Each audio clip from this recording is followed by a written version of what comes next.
কথা রেকর্ডিং করলো না, রেকর্ডিং ছাড়া আমাদেরকে এই যে এরকম একটা খামখেয়ালি রায় দিয়ে দিল।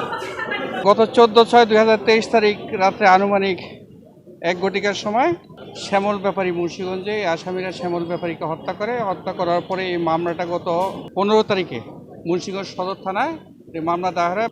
এই মামলায় একজন শিশু আসামি আছে, শিশু আসামি সহ 12 জন আসামির নামে চার্জশিট প্রদান করেন।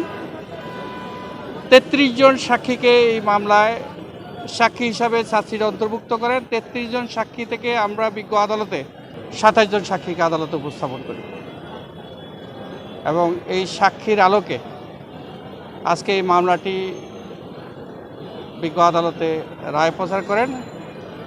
উক্ত মামলা রায় প্রচারে 3 জন আসামিকে মৃত্যুদণ্ডে দণ্ডিত করেন 302 এবং 34 ধারায়।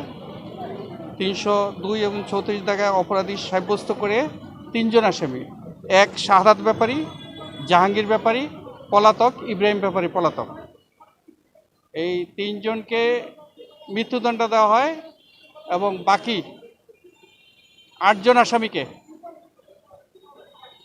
যাবজ্জীবন কারাদণ্ড প্রদান করে প্রত্যেককে 25,000 টাকা জরিমানা করা হয় এবং অনাদায়ে আরও 6 মাসের কারাদণ্ড দেওয়া হয়। রাষ্ট্রপক্ষ এই রায় সন্তুষ্ট।